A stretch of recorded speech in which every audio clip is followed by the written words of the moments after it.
What's up, you guys? My name is Sharon Say. Thank you so much for clicking into today's video. I am your Swahili teacher, and I know that you're going to subscribe and like because I like you too, alright? Let's talk about the issue or the subject of Swahili and the origin of Swahili. So I've been getting a lot of DMs on Instagram. The quickest way to find me on Instagram at Sharon Say. I've been getting DMs on, oh, Sharon, where did Swahili begin? Did it still really start in Tanzania or did it start in Kenya? And is it really a Bantu language to start with, or is it Arabic? I got you because I know you got me, because this is a learning thing where you educate me and I educate you. Now, before I go any further, it's on Saturday and there are kids playing around. If you hear some background, whatever noises from kids, appreciate them, all right? Let's get straight to the video. So Sharon, where did Swahili start?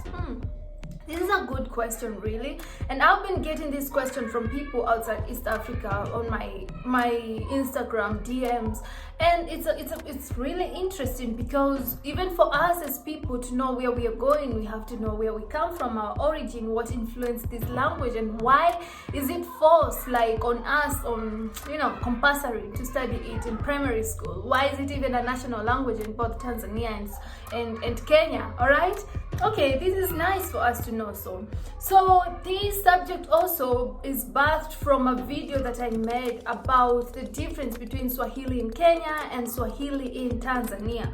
Okay, there was so many debates, not debate really, like comments happening down there about the origin of this language, and I found this really interesting. Please go watch those videos, the video on the difference between Swahili in Kenya and Swahili in Tanzania.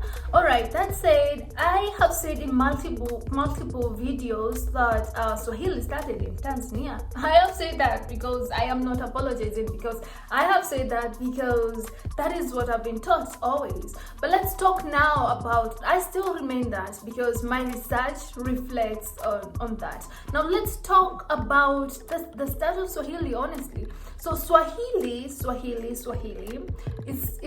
birthed, or it's borrowed from Arabic Sahil, which means the coastal areas. So Swahili meaning people living in the coastal area, and these coastal areas that you're talking about people living near the Indian Ocean coast. All right, it could be in Mogadishu, it could be in Lamu, it could be in places in Tanzania. All right, so that said, by the way, this leads me to a question. Why do you think that if there was trade that was happening between all these islands in Eastern Africa coast, why is it that Swahili didn't succeed in Mogadishu? Like, really, why is it that it didn't succeed? I really want to know your views before I do I make a video, or I do a video. I make a video on this subject. Like, why do you think that it didn't succeed in Mogadishu, yet there was trade that was happening around those areas? So that said, there was trade that was happening on the Indian coast, all right? So this trade brought people from different places in the world who came to trade, bring salt, bring spices, take this, take that. And the language was also birthed from the mixture of those people's languages and people living in that land, or in that land. Those are Bantu speakers in the around the coastal areas of Indian Ocean. So that explains why I think, honestly, I believe that Swahili is a Bantu language, and I will be making a video explaining to you why it is a Bantu language. All right, okay, if you don't agree, if you think that it's Arabic language, I would really appreciate, okay? I would appreciate. I'm here to learn. Okay, so it mixed with Bantu languages and other languages. That explains why even things like or words like Schule are borrowed from other languages like German.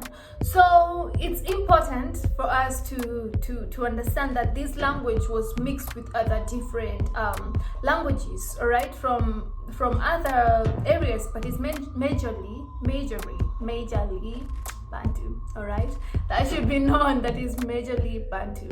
Okay, so it was mixed with other languages and people could use it for trade. It was lugha ya biashara. Lugha ya biashara. It was a language for the biashara, means business language, right?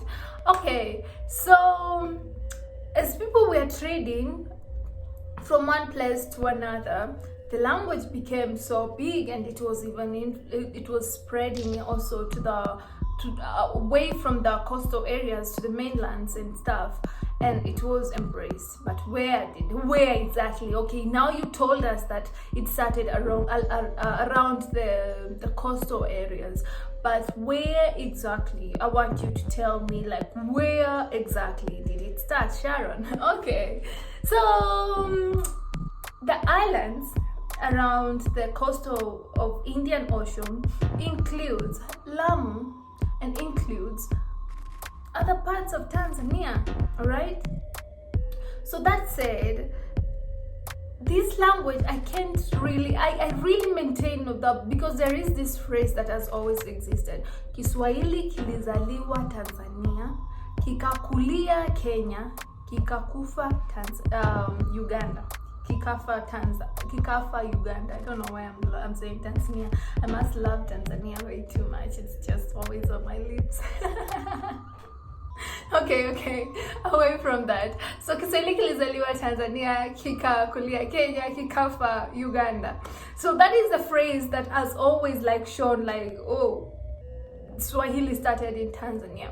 But away from that, the fact that Swahili started along the coastal, the islands, I don't know if we can put a specific era or time when it was really counted that it is starting here right now, and it's not starting in Lamu at the same time. I don't know if you get what I mean, because Lamu, if you don't know, Lamu is in Kenya, all right? Lamu is an island in Kenya.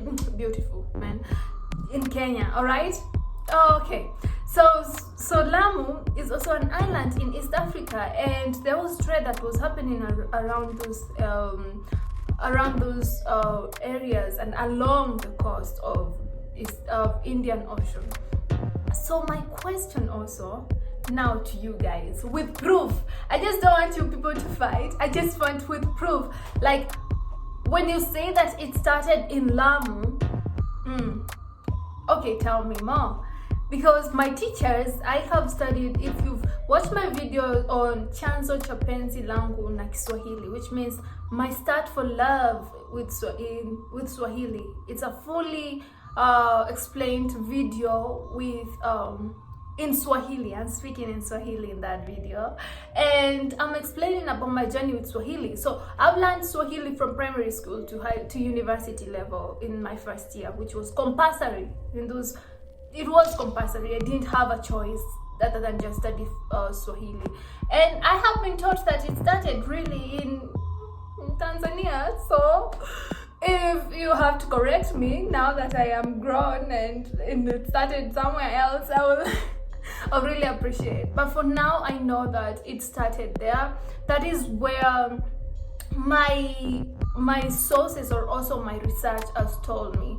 But I can't deny the fact that there was a lot of influence, like Lamu, man, it could have also, Lamu, there was a lot of trade that was also happening in Lamu.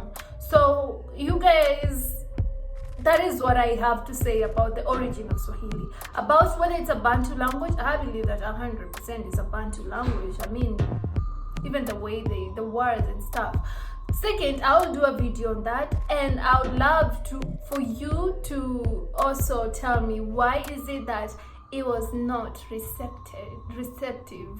It was not accepted in Mogadishu, and why they rejected it. All right. Thank you so much for watching. Thank you for always supporting me. And in case you want to tell me anything to do with Swahili, or you want to talk to me about a topic, suggest me a topic on Swahili. I would really love to do the research and get to know what people think.